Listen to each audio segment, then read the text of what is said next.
dhiigaa qabsoo Oromooti Abda seenaadhaan onni baalu Falmataa mirga dhala namaati Abda seenaadhaan onni baalu Gabaabdicha onneen gara caalu Abda seenaadhaan onni baalu Waydhaloonni dhugaa kennan waalu Abda seenaadhaan onni baalu Ati hin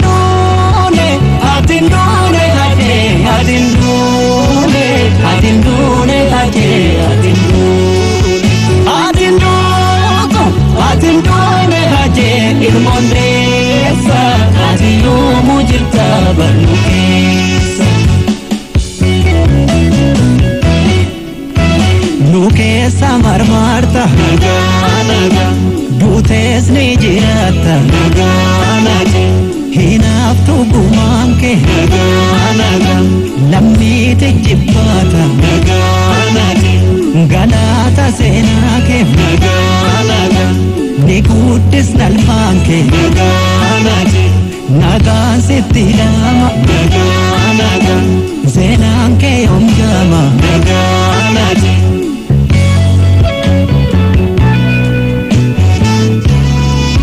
Mbani sirboota hedduu hojjechaa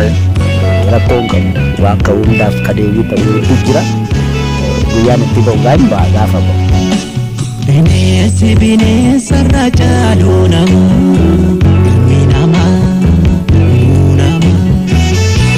hajee harki nyaatte namaare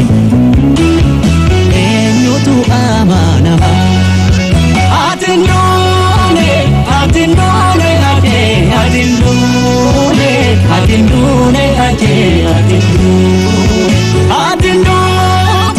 ati nduune hajee ilmoon deessa ati yoomuu jirta barnu keessa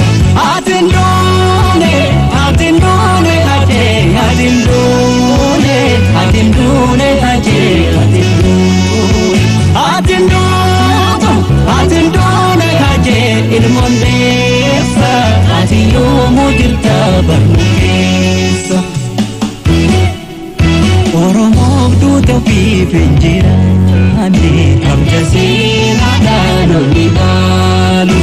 Maala eebbisaas gonkan nyaanne Abda seenaadhaan onni baalu Usmaa yoommoo Yooseftu si waame Abda seenaadhaan onni baalu Si dhabee tan guyyaan natti naame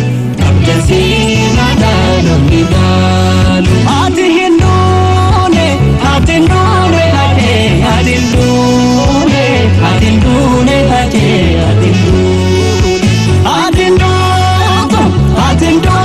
hajee ilmoon deessa ati yoomuu jirta barnu keessa dhaloonni ragaadha nagaa seenaa dalaguun kee nagaa sechuu daddagaaga nagaa hin jaamu kaayyoon kee nagaa ijaan himimmaani nagaa garaatti nan dhiiga nagaa waadaa kee tambaadha nagaa hirbuu maaltu dhiiga nagaa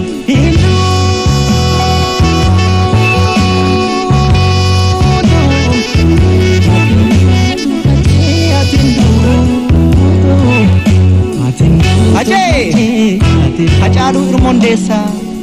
atin duune nu keessa jabaayyoom du'ee beeka falmataa mirga namaa Hacaaluu irmoon deessaa atin duune nu keessa hacee gaafa barkumee hacee gaafa adawaa Hacaaluu gaafa marreessaa boonni yoom du'a nu keessa ati hin duune